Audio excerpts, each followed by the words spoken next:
रहमानिर रहीम। वो हदीस मैंने पढ़ी थी, वो हदीस जो कुरान हदीस जो मैंने पढ़ी थी, दरूद शरीफ पढ़ ले। ला यरहमुल्लाहु मन ला यरहमुन्नास। अल्लाह के प्यारे नबी सल्लल्लाहु अलैहि वसल्लम ने फरमाया, तुम जमीन वाले पर रहम करो, तुम इंसानियत पर रहम करो, आसमान वाला खुदा तुम पर रहम करेगा। आज मोहतरम बुजुर्ग दोस्तों, एक तबके के लोगों के ऊपर उनको टारगेट बनाकर एक हमारे दिगर भाइयों को, गैर मुस्लिम भाइयों को, उनके दिलों में नफरतें पैदा कर रहे हैं, उनके दिलों में दुश्मनियां पैदा कर रहे हैं। भाइयों बुजुर्ग दोस्तों, मैं हिंदू भाइयों से, मुस्लिम भाइयों से कहूंगा, ये लोग ये सब लुटेरे हैं, ये सब पेट परवर हैं, ये सब शिकम परवर हैं, ये अपनी जो है अपने मफाद के अलावा किसी के बारे में नहीं सोचते। आज हिंदुस्तान का कल्चर, हिंदुस्तान की तहजीब, यहाँ का मुआशी हालात, यहाँ के जो है इंसानी हुकूक के हालात आप देखेगा तो आप दंग रह जाएंगे। इसीलिए मेरी गुजारिश है, किसी शायर ने बड़े अच्छे अंदाज में तरन्नुम के साथ कहा कि तुम किसी शख्स को अपने से न कमतर कहना। ये इस्लाम का पैगाम है, पूरी इंसानियत के नाम और इस्लाह मुआशरे के जानिब से ये आपकी खिदमत में पेश है। तुम किसी शख्स को अपने से न कम तर कहना, जिससे भी मिलना उसे अपना बिरादर कहना, जिससे भी मिलना उसे अपना बिरादर कहना। पीठ पीछे न कहो बात के गीबत होगी, पीठ पीछे न कहो बात के गीबत होगी। अच्छा होता है हर एक बात को मुंह पर कहना, अच्छा होता है हर एक बात को मुंह पर कहना। और ये एक तालीम सबक लेकर यहां से जाइए। हो अगर जुल्म भी तो सब्र से कर लो बर्दाश्त, हो अगर जुल्म भी तो सब्र से कर लो बर्दाश्त। बात घर की है इसे जा के न बाहर कहना, बात घर की है इसे जा के न बाहर कहना। और हिंदुस्तान के सारे बाशिंदों के नाम एक आखिरी शेर और मक्ता है। काम आता नहीं मुश्ताक गरीबी में कोई, काम आता नहीं मुश्ताक गरीबी में कोई। याद आता है बुजुर्गों का अक्सर कहना, याद आता है बुजुर्गों का अक्सर कहना। तुम किसी शख्स को अपने से न कमतर कहना। क्या बात। अल्लाह से दुआ है कि अल्लाह रब्बुल इज्जत इस्लाह मुआशरा को दिन दुनी रात चुगनी खिदमत करने की तौफीक अता फरमाए। और हालांकि ऐसा कुछ हमें मालूम नहीं हुआ है कि पता चल रहा है मुफ्ती साहब की बात से कि इस सोसाइटी के जानिब से, इस्लाह मुआशरा के जानिब से मेरे ख्याल से कंबल वगैरह तकसीम किए जाएंगे। अल्हम्दुलिल्लाह, बड़ी खुशी की बात। अल्लाह तबारक व तआला हम सबों को भी अपने इलाके में इस्लाह मुआशरा के ज़िम्न में जितनी फलाह इंसानियत के जितने उमूर हैं, काम हैं, उन सारे कामों के करने की तौफीक अता फरमाए। वस्सलाम अलैकुम। माशाअल्लाह कारी साहब, बहुत बहुत दिल से आपका शुक्र अदा करता हूँ। दिल तो चाहता है कि घंटों आपको सुनता रहूं, घंटों आपको सुनता रहूं, लेकिन वक्त हमें इजाज़त नहीं देता। बहरहाल बहुत अच्छा लगा, कारी साहब ने बहुत अच्छा मैसेज दिया है। अल्लाह उनके उम्र में खैर बरकत अता फरमाए, तमाम शर से अल्लाह उनकी हिफाजत फरमाए। বন্ধুগণ, অত্যন্ত মূল্যবান বক্তব্য উনি আমাদের সম্মুখে রাখলেন, খুব ভালো লাগলো। মন চাচ্ছিল আরও কিছুক্ষণ শুনি, কিন্তু সময় আমাদেরকে অনুমতি আর দিচ্ছে না। যেহেতু আমাদের সম্মুখে আরও অতিথি রয়েছেন, ওনাদেরকে একটু সুযোগ দিতে হবে। যাই হোক, সম্মানিত বন্ধুগণ, আমাদের সম্মুখে ডাক্তার কানাই বাবু উপস্থিত রয়েছেন, ওনাকে একটু সময় দিতে হবে। আমাদের আপনাদের পুরো এলাকার তথা জেলার সুপরিচিত বক্তা জনাব মুফতি আজমাতুল্লাহ সাহেব, ওনার একটু কথা তো শুনতেই হবে। আর আপনারা জানেন যে আজকে লালপুরের ওলামায়ে কেরামগণের তত্ত্বাবধানে আজকে এই সভা অনুষ্ঠিত হয়েছে। ওলামা সমাজের পরিচালনায়, কিন্তু তত্ত্বাবধান ওনাদের। অতএব ওনাদেরকে তো আমি ভুলতে পারবো না, ওনাদেরকে তো একটু সুযোগ দিতে হবে। তাই এখন আপনাদের সম্মুখে সংক্ষিপ্ত বক্তব্য রাখার জন্য আমি মুফতি আজমাতুল্লাহ সাহেবকে আমন্ত্রণ করব। উনি আমাদের সম্মুখে একটু ওনার বক্তব্যকে সংক্ষেপ আকারে যদি রাখেন, তাহলে আমি অনেক ওনার কৃতজ্ঞ হব। আমি ওনার হাতে মাইক তুলে দিচ্ছি।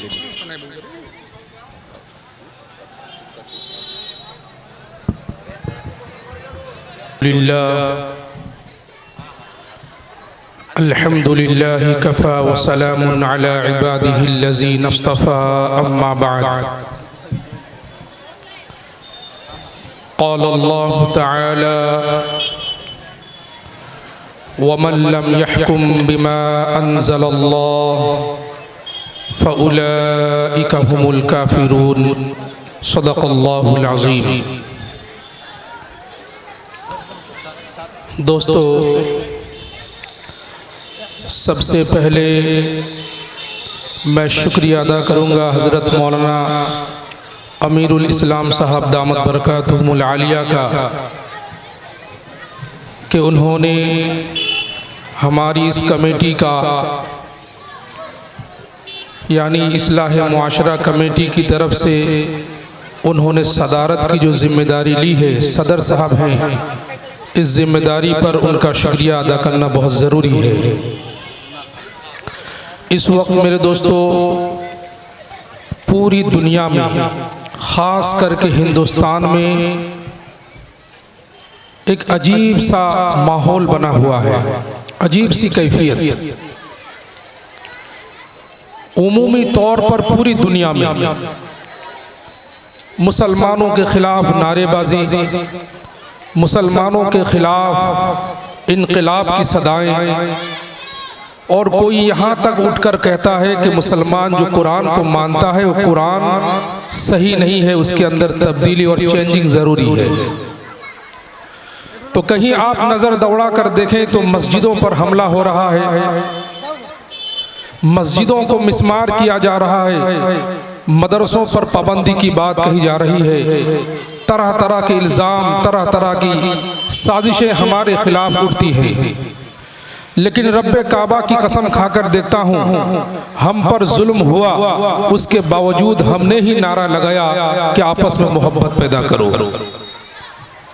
जब से हिंदुस्तान में मुसलमान नौजवानों को दहशतगर्द कहकर जेल की काला कोठरी में और जेल की सलाखों के पीछे डाला गया, उसी वक्त से लेकर जमीयत उलमा हिंद ने, राबिता इस्लामिया अरबिया ने जगह जगह कॉन्फ्रेंस की है, इत्तेहाद इत्तेफाक की फिजा को कायम करने के लिए कहा कि गांव गांव में, करिया करिया में, बस्ती बस्ती में, छोटा हो या बड़ा, हर तरह का प्रोग्राम हो जहां ये दावत दिया जाए कि लोगों आओ हम एक साथ रहें, मिलजुल कर मिली तहजीब के साथ रहें। लेकिन मेरे दोस्तों, आपको ये नहीं सुनने को मिलेगा कि किसी गैर मुस्लिम तंजीम ने, गैर मुस्लिम ऑर्गेनाइजेशन ने इस तरह की कोई प्रोग्राम किया हो। लेकिन मेरे दोस्तों बुजुर्गों, अफसोस उस वक्त आता है जब लोगों को मालूम है कि मुसलमान अपनी जान से ज्यादा कुरान से मोहब्बत करता है, जब लोगों को मालूम है मुसलमान अपने आप को कत्ल करवा सकता है, अपने आप को मिटा सकता है, अपने आप पर जख्म बर्दाश्त कर सकता है, लेकिन अगर रसूल के खिलाफ जबान दराजी की जाए तो मुसलमान बर्दाश्त नहीं कर सकता। अरे हम तो दीवाने हैं, हम तो पागल हैं, अल्लाह के रसूल की मोहब्बत में पागल हैं, तुम दीवानों को मत छेड़ो। अगर ये दीवाना अपने आप पे आ जाए तो तुम्हें चैन से इंशाल्लाह जीने नहीं देगा। मेरे मोहतरम बुजुर्ग दोस्तों, आपको मालूम है त्रिपुरा में क्या हुआ? त्रिपुरा में जो कुछ हुआ यकीनन वो काबिले मसम्मत है। मेरे दोस्तों, कहा जाता है कि बांग्लादेश का मामला हिंदुस्तान के त्रिपुरा में आया और कई मस्जिदों पर आग लगा दी गई। ये कौन लोग हैं जो इस तरह हमारी तहजीब को, हमारे कल्चर को खत्म करना चाहता है? याद रखिए मेरे दोस्तों बुजुर्गों, हम अल्लाह रब्बुल आलमीन के फजल करम से अपने सीने में इश्क रसूल रखते हैं। अगर आपको गाली देना हो तो आप मुझे गाली दे दो, हम बर्दाश्त कर लेंगे। अगर मुझे गाली देने से आपका ज़ौक़ शौक़ पूरा ना हो तो हमारे बाप दादा 14 खानदान मौजूद है, आप उनको गाली दे दो, हम फिर भी बर्दाश्त कर लेंगे। लेकिन ये मुमकिन नहीं है कि तुम हमारी मौजूदगी में मोहम्मद मुस्तफ़ा पर उंगलियां उठाओ, मोहम्मद मुस्तफ़ा पर शब्द शितम करो, गाली दो। और एक मुसलमान जिनके सीने में जर्रा बराबर ईमान है, जर्रा बराबर इश्क़ रसूल है, वो कभी भी मोहम्मद मुस्तफ़ा की गाली को बर्दाश्त नहीं कर सकता। त्रिपुरा में यही हुआ, कहा गया मोहम्मद तेरे बाप का नाम, जय श्री राम, जय श्री राम। मेरे दोस्तों बुजुर्गों, जब आपको मालूम है कि आप मुसलमान नहीं हो तो हमारे कुरान में क्या है, आपको क्या दिक्कत है? हमारी हदीस में क्या है, आपको क्या परेशानी है? आप दूसरे मजहब से हो, आप अपने मजहब पर अमल करो। और जो लोग ये कहते हैं कि कुरान करीम से 26 आयतों को मिटाओ, अरे उनको इनका कहो कि भाई कुरान करीम की आयतों से आपको क्या परेशानी है? आपने कुरान पढ़ा है? ये वो लोग हैं जिनको अरबी की अलिफ मालूम नहीं है, जो अरबी जानते ही नहीं, पढ़ते नहीं, समझते नहीं। और मैं यहाँ तक कहता हूँ कि उन लोगों को छोड़ो, मुसलमानों को भी मालूम नहीं है कि कुरान क्या है, कुरान में है क्या, कुरान में अल्लाह ने क्या कहा।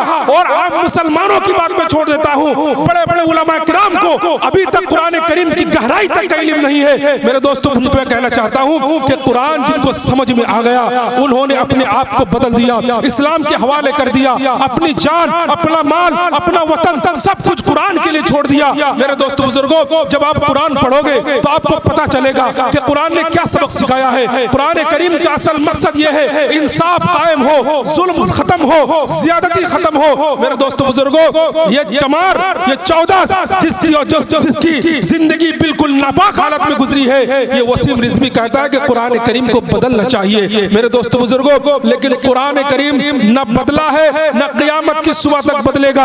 अल्लाह रब्बुल आलमीन ने खुद उस हराम खोर को बदल दिया है, यानी उसने अपना मजहब को बदल दिया है। तो मेरे दोस्तों, ये कुरान करीम को बदलने की क्यों कोशिश की जा रही है? हालांकि जब कुरान नाजिल होता था, जहां नाजिल होता था वहां का बच्चा बच्चा अरबी जानने वाला था, अरबी के अंदर महारत रखने वाला था। जब कुरान नाजिल होता था उस वक्त अरब के बड़े बड़े शायर, बड़े बड़े फसीह, बड़े बड़े अदीब थे, उनके बावजूद उनको हिम्मत ना हुई कि कुरान करीम की किसी आयत को गलत साबित कर दे। कुरान आता है चैलेंज करता आता हुआ, और कुरान कहता है अगर तुम्हें शक है कि ये कुरान अल्लाह की किताब नहीं है, ये कुरान अल्लाह का कलाम नहीं है, ये किताब अल्लाह रब्बुल आलमीन ने नाजिल नहीं की है, तो लाओ कुरान जैसी कोई सूरत पेश कर दो, कुरान जैसी कोई आयत पेश कर दो। सारी जिंदगी तुम्हें दी गई है, सारी कुव्वत तुम्हें दी गई है, सबको जमा करो, सबसे मदद लो, और कुरान करीम की छोटी से छोटी सूरत की तरह कोई आयत पेश करके देखो। मेरे मोहतरम बुजुर्ग दोस्तों, आज 1500 साल तक गुजर गए, किसी की हिम्मत नहीं हुई कि कुरान जैसी कोई सूरत पेश कर सके। लेकिन ये वसीम रिजवी कहता है कि कुरान करीम को बदलना चाहिए। कैसे बदलोगे?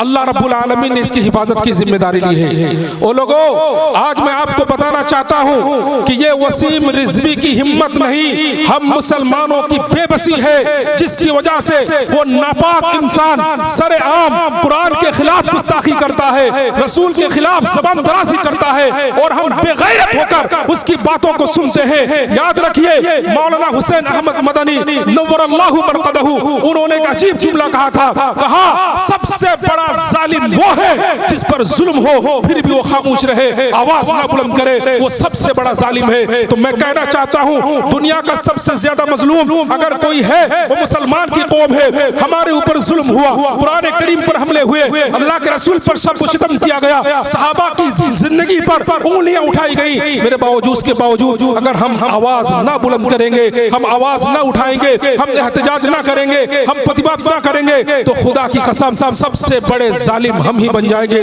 इसलिए आज से उलमाए देवबंद उलमा और खास करके उलमाए इस्लामी मुआशरा जो कमेटी भगवानपुर से बनाई गई है, उन्होंने ऐलान किया है कि हम इंशाअल्लाह इसके खिलाफ एहतजाज भी करेंगे और लोगों को कहेंगे कि लोगों जरा कुरान पढ़ो अपनी जुबान में, अपनी भाषा में, आपको जो जुबान आती है आप उस जुबान में कुरान को खोल कर देखो, हर एक सवाल का जवाब आपको कुरान में मिल जाएगा। जिस तरह आज लोग गूगल पर सर्च करते हैं कि फुला चीज का जवाब क्या है, लेकिन आप कुरान से पूछो, इंशाअल्लाह कुरान आपको हर चीज का जवाब देगा। अगर आपके दिल में सवाल है कि इस कुरान करीम के अंदर कोई शक है या नहीं है, कुरान जवाब देगा, ज़ालिकल किताब ला रैब फीह, इस किताब में कोई शक व शुबा नहीं है। कुरान से अगर आप पूछो ए कुरान तेरे मकसद क्या है, तेरी नाजिल करदा जो तेरे नाजिल करने का मकसद क्या है, कुरान कहता है हुदल लिन्नास, लोगों की हिदायत के लिए अल्लाह रब्बुल आलमीन ने मुझे उतारा है। कुरान से अगर पूछा जाए ये किताब जो तेरे अंदर की मौजूद है और तेरे अंदर आयतें हैं, इसका फायदा क्या है, अल्लाह रब्बुल आलमीन ने कुरान करीम के अंदर सारी बातों का जवाब दिया है। और मैं आपको ये बताना चाहता हूँ कि मुसलमान तो वो है कि जो गैरों की हिफाजत भी करे, और ये कुरान करीम के अंदर मौजूद है। अल्लाह रब्बुल आलमीन ने साथ साथ ये भी बयान कर दिया कि तुम मुसलमान हो, लेकिन अगर तुम्हारे सामने कोई गैर मुसलमान है, वो चाहे हिंदू हो, मुसलमान हो, सिख हो, ईसाई हो, कोई भी हो, वो तुम्हारा पड़ोसी है और तुम्हारा पड़ोसी का तुम्हारा सबसे ज्यादा हक है। सहाबा कहते हैं कि हमें डर लगने लगा ऐसा ना हो कि पड़ोसी का हक बयान करते करते एक इंसान की मौत के बाद उसकी जमीन जायदाद का जिस तरह औलाद वारिस बनती है, कि कहीं ऐसा ना हो कि आगे आयत नाजिल हो जाए, आगे हुक्म नाजिल हो जाए कि इंसान अगर मर जाए तो उसकी जमीन जायदाद में पड़ोसी का भी हक आ जाएगा। इतना इस्लाम ने तालीम दी है कि पड़ोसी के साथ वो चाहे गैर मुसलमान ही क्यों ना हो, वो हिंदू क्यों ना हो, वो किसी भी मजहब के साथ ताल्लुक हो, उसके साथ नरमी का मामला, अच्छाई का मामला करना चाहिए। हजरत जाबिर इब्न अब्दुल्लाह रजी अल्लाह तआला अन्हु कई सफर में थे, घर आए, आकर देखा तो उनके घर में बकरा ज़बह किया गया था और खाना पकाया गया था। हजरत जाबिर कहते हैं कि हमारे घर के सामने एक यहूदी है, क्या उनके घर में सालन पहुंचा है, तरकारी पहुंची है? तो बीवी ने कहा कि अभी तक नहीं पहुंचा। कहा सबसे पहले इसका हिस्सा उसको दिया जाए, जब तक उसको ना मिलेगा हमारा खाना हमारे लिए हलाल नहीं होगा। तो मेरे मोहतरम, ये इस्लाम की तालीम है कि आपके घर के सामने कोई भी हो उसके साथ इंसाफ किया जाए, उसके साथ अच्छा बर्ताव किया जाए। और मेरे दोस्तों, हम सिर्फ मस्जिदों के मुहाफिज नहीं है, वक्त आने पर हम मंदिरों की तामीर के लिए, मंदिरों की हिफाजत के लिए अपनी जान देने के लिए भी इंशाअल्लाह तैयार है। मेरे मोहतरम बुजुर्ग दोस्तों, वक्त बहुत ही मुख्तसर है, बस चंद बातें और करना चाहता हूँ कि आपको ये बात जानकर बड़ी खुशी होगी कि जब भी अल्लाह रब्बुल आलमीन ने आफत नाजिल की, मुसीबतें नाजिल की, हमने क्या सोचा कि फुला जगह से बीमारी आई, लेकिन आपको ये मालूम होगी, जानकर हैरानी होगी कि अल्लाह रब्बुल आलमीन का अजाब कब आता है? जब जुल्म और ज़ियादती आम हो जाती है, नाइंसाफी आम हो जाती है, जिना आम हो जाता है। आज मैं कहना चाहता हूं कि कश्मीर के मुसलमानों पर जिस तरह जुल्म सितम किया गया, जिस तरह उनको घरों के अंदर कैद करके रखा गया, उनको उनके हुकूक से पामाल किया गया, रब्बे काबा की कसम, इन तमाम मजालिम के होते हुए अल्लाह रब्बुल आलमीन ने इस तरह की बीमारियां नाजिल की हैं, कोरोना और फिर उसके बाद और बीमारियां आ रही हैं। इसीलिए अपने आप को भी संभाले, जुल्म से बचे और जुल्म करने वालों को भी उसको जुल्म से रोका जाए। मेरे मोहतरम दोस्तों, बस इतनी बात कहकर अपनी बात खत्म करता हूँ। व आखिर दावाना अल्हम्दुलिल्लाहि रब्बिल आलमीन। अनेक अनेक कृतज्ञ